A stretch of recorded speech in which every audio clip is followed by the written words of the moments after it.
वन्दे देव उमापतिं सुरगुरुं वन्दे जगत्कारणं वन्दे पन्नगभूषणं मृगधरं वन्दे पशूनां पतिं वन्दे सूर्यशशाङ्कवह्निनयनं वन्दे मुकुन्दप्रियं वन्दे भक्तजनाश्रयं च वरदं वन्दे शिवं शङ्करं वन्दे शिवं शङ्करं।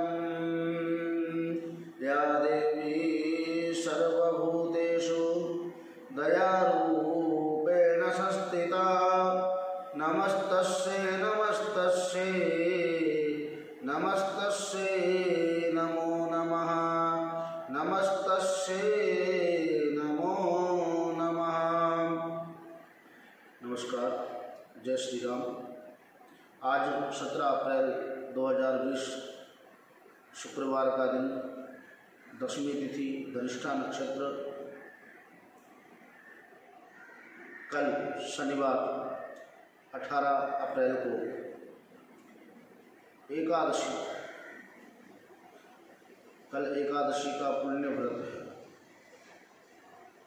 तो जो लोग भी एकादशी का व्रत रखते हैं वो कल एकादशी का व्रत अवश्य रखें और करें।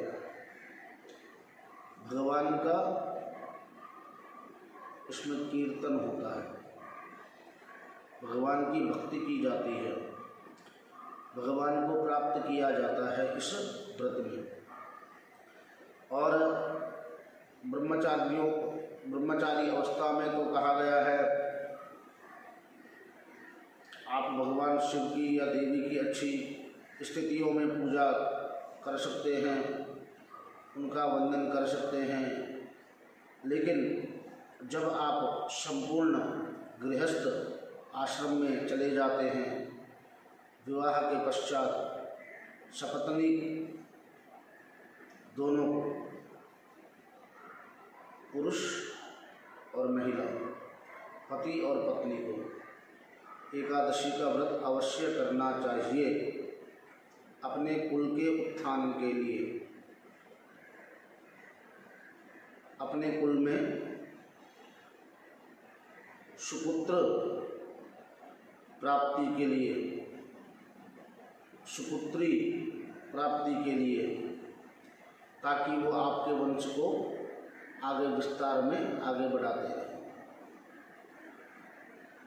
आप और व्रत ना भी करें, नाम जपें, संकीर्तन करें तो चल जाता है, पर एकादशी का व्रत अपने जीवन में एक बार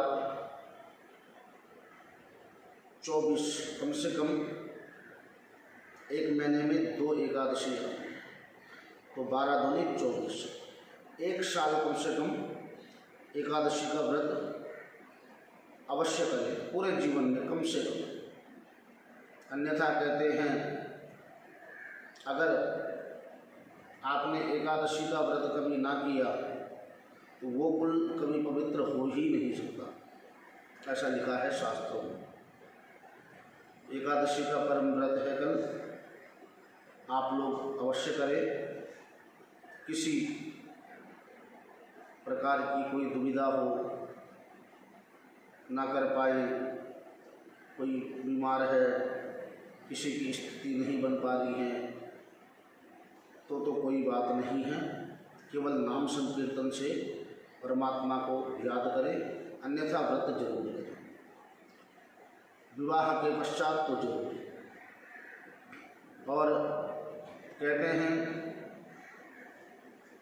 भगवान बड़े दयालु हैं, वो भक्त की एक पुकार पे दौड़े दौड़े चले आते हैं।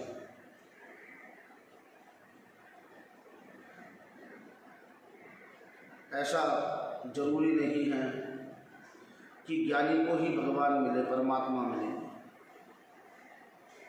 अगर ऐसा है तो श्री राम जिस केवट को मिले थे जिस निषाद को मिले थे उसकी तो जाति का ही पता नहीं था, फिर पढ़ा लिखा क्या होगा। तो भगवान जरूरी नहीं कि पढ़ाई लिखाई करने वाले को ही मिलेंगे। फिर कहते अच्छा पढ़ाई तो नहीं देखते होंगे,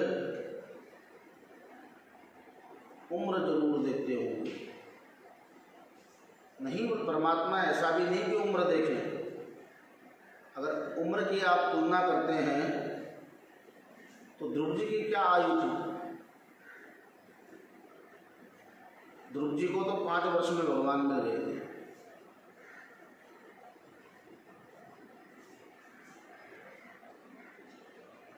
फिर कहते हैं नहीं, अच्छा ठीक है, पढ़ाई लिखाई नहीं देखते होंगे,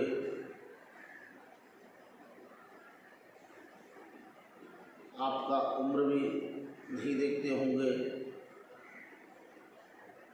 लेकिन ये जरूर देखते होंगे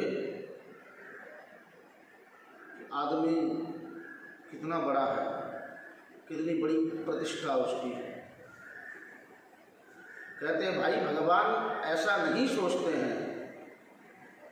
जिस सबरी को भगवान मिले थे वो कौन से बहुत बड़े कुल से थे।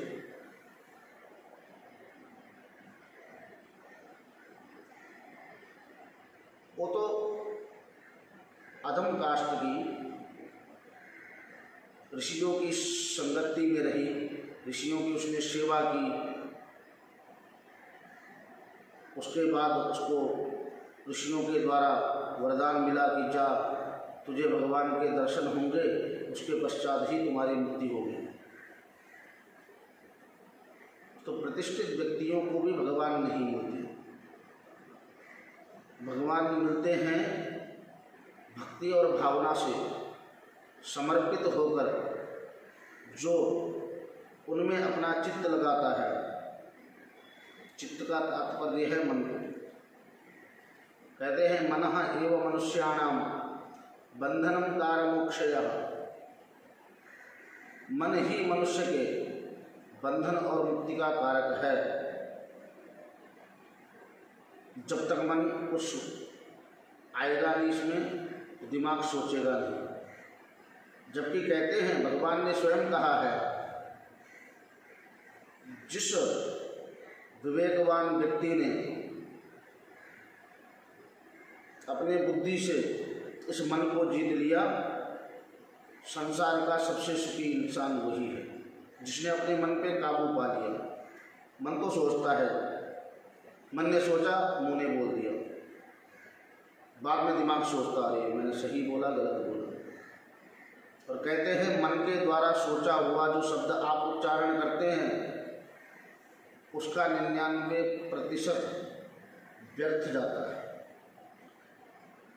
जो 1% आपके लिए काम करता है वो आपका दिमाग के द्वारा सोचा हुआ, उसके बाद बोला हुआ वो चीज़ आपके लिए योग्य होती है। तो आपने मन पे काबू पाना है, मन को संयम में रखना है। जब तक मन आपके संयम में नहीं रहेगा तब तक आपको भक्ति की परिभाषा समझ में नहीं आएगी। और भक्ति के लिए कुछ बातें ध्यान रखना। जितासनो जितश्वासो जितसंघा जितेंद्रिया। पहले तो एक आसन पर बैठना, क्योंकि तपस्या जिसने भी की और जिसको भी आप देखते हैं आजकल चर्चित सीरियलों में, रामायण, महाभारत, विष्णु पुराण, जय हनुमान इत्यादि जो आते हैं, इनमें राक्षसों ने भी तपस्या की। क्यों?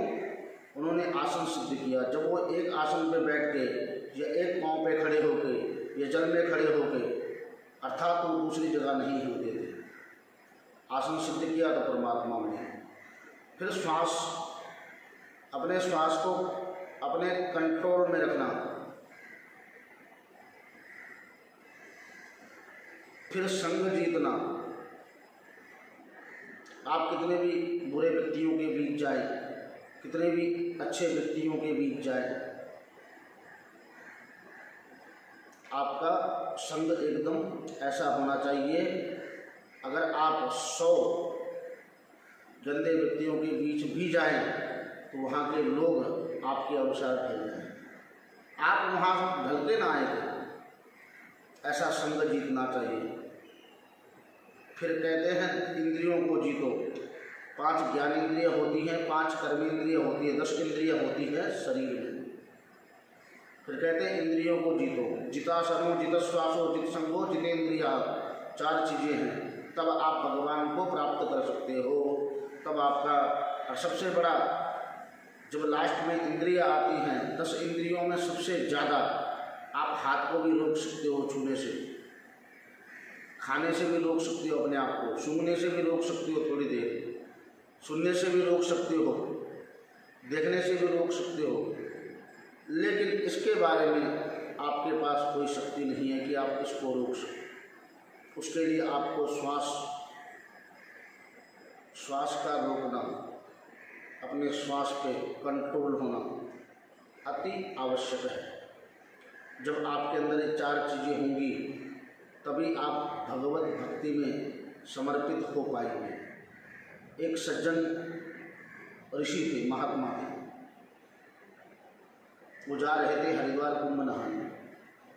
सन्यासी है, विरक्त है, उनका तो सब इंद्रियां अपने पास हैं। एक टाइम खाते हैं योगी लोग संध्या काल में, सूर्यास्त से पहले पहले, और एक बार में एक ही घर से रिक्शा लेते हैं, दूसरे घर कभी जाते नहीं हैं। मिल गया तो ठीक है, नहीं तो उस रात भूखे सो जाते, भगवान का भजन करते। जा रहे थे, चलते चलते चलते चलते उनको कहीं दुकान दिखी। वहाँ पकौड़ियाँ बन रही थी।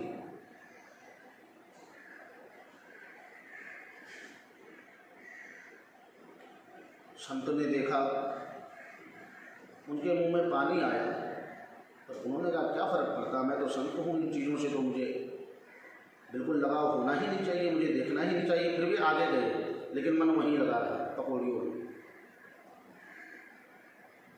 काफ़ी आगे जाने के बाद वो पुनः वापस आए जहाँ पकौड़ियाँ बन रही थी, वहाँ गए और बनाने वाले से कहा कि जब थोड़ा सा लास्ट में रह जाए तो मुझे बता देना, मैं अपने अनुसार स्वादानुसार आपसे बनवाऊंगा। उसको आश्चर्य हुआ, ठीक है। जब थोड़ा सा बचा, आलू मिक्स किए हुए बेसन के साथ, उन्होंने बोला हे महात्मन, अब आप बताइए क्या करना है। महाराज गए, मिर्च का बड़ा वाला पैकेट लेके आए, उसमें सब मिला दिया, उसकी पकौड़ी बनाई गई। और महाराज जैसे ही उन्होंने उस पकौड़ी का एक टुकड़ा उठा के जीभ में रखा, उनका पूरा मुंह लाल हो गया, भयंकर मिर्च, आग लग गई पूरे चेहरे में। पकौड़ी वाला हंसने लगा, पूछा आपने ऐसा क्यों किया, क्या प्रयोजन है, क्या सिद्ध करना चाहते हैं आप?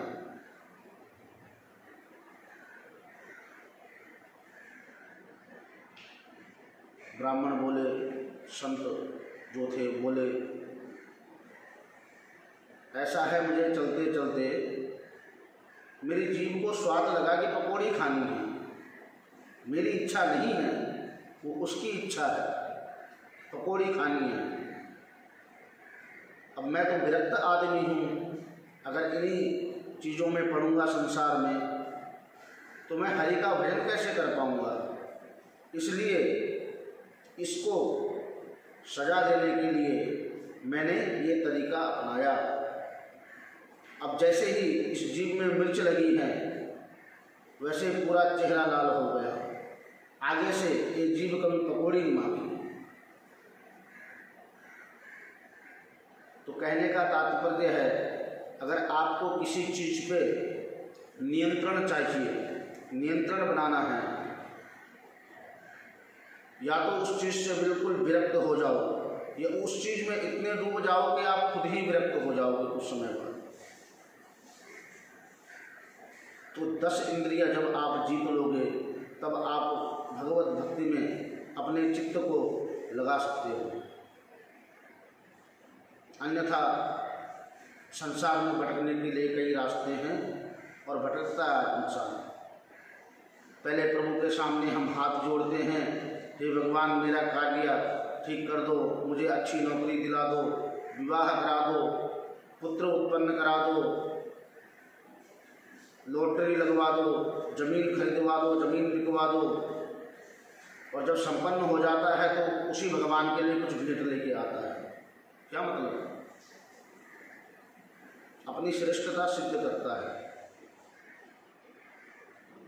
जिसने आपको दिया है, जो हरि देने वाला है, जो परमात्मा आपको इतना दे सकता है, वो आपसे लेने का इच्छुक तो नहीं है। अगर आपको दिया है, उनके नाम के स्मरण से आपको मिला है, उसका आप उपयोग कीजिए, उपभोग मत कीजिए, दुरुपयोग मत कीजिए। उपयोग में बहुत सारी चीज़ें हैं। बहुत गरीब लोग हैं, असहाय लोग हैं, जो एक टाइम भोजन भी न कर पाने में सामर्थ्यवान नहीं है, असमर्थ हैं बिल्कुल। उनकी सेवा कीजिए, वहीं हरि का वास होता है। अपने आप को श्रेष्ठ मत कहलवाई समाज में कि मैं श्रेष्ठ हूँ। बिल्कुल नतमस्तक होकर प्रभु को शीश झुकाना चाहिए। आपने जब उसी से मांगना है, उसी को आप वो चीज़ नहीं दे सकते हैं, अर्थात आप उनकी इज्जत खत्म कर रहे हैं। उनके माध्यम से जो आपको प्राप्त हुआ है उसको और लोगों की सहायता में लगाओ। जैसे परमात्मा ने आपकी सहायता की है, आप औरों की करो। इसीलिए आप और हम इंसान हैं, इसी सोच के कारण। और जब से ये चीज़ें घटी हैं, जो महामारी चल रही है, इसमें हमें तो ज्ञात हो गया कि अमेरिका धनी देश तो नहीं है, पश्चिमी देश इतनी सभ्य शिक्षा वाले लोग भी नहीं हैं। उनका धन कमाया हुआ अपने लोगों की जान नहीं बचा सकता। इतने रिसर्च किए हैं उन लोगों ने नासा में, उनकी पढ़ाई कोई काम नहीं आई। आज हम उसी अपनी पुरानी संस्कृति में हैं, किसी से हाथ न मिलाओ, नमस्ते करो, हाथ धुल के हर काम को करो। वहाँ तो नहीं चलता ना, वो लोग खाना खाते हैं टिश्यू से पोंछ के फेंक देते हैं। हमारे यहाँ तो नहीं है ये, हम पहले से करते हैं, पहले हाथ धुलते हैं, खाना खाते हैं, फिर हाथ धुलते हैं। कारण है उनकी संस्कृति, सभ्यता, समाज अलग है, इसीलिए वो लोग जल्दी किसी चीज़ की शिकार हो जाते हैं। हमारे पास संस्कार है, हमें जल्दी से कोई रोग नहीं छूते हैं, ये हकीकत है। इसीलिए हम अपनी संस्कृति को जितना अपनाएंगे उतना प्रकृति हमारा साथ देगी। और याद रखना, यदि आप उस प्रकृति का दुरुपयोग करोगे तो ये प्रकृति अपनी रक्षा करना जानती है। उसके सामने, उस परमात्मा के आगे हम और आप कुछ नहीं है। करोड़ों ब्रह्मांड बनाए हैं उन्होंने और चलाते हैं, तो हम और आप किस ब्रह्मांड में कहाँ किस कोने में है कोई नहीं जानता। इसलिए सदुपयोग कीजिए, दुरुपयोग नहीं। भक्ति भाव से परमात्मा की सेवा कीजिए। इस महामारी में सरकार का साथ दें, अपने अपने घरों में रह के सुरक्षित रहें। जैसे जैसे स्थितियाँ बनेंगी वैसा वैसा कार्य करें। कल एकादशी का पुण्य व्रत है, जो भी सज्जन व्यक्ति व्रत करना चाहता है व्रत कर सकते हैं। आज के लिए इतना ही। धन्यवाद, नमस्कार।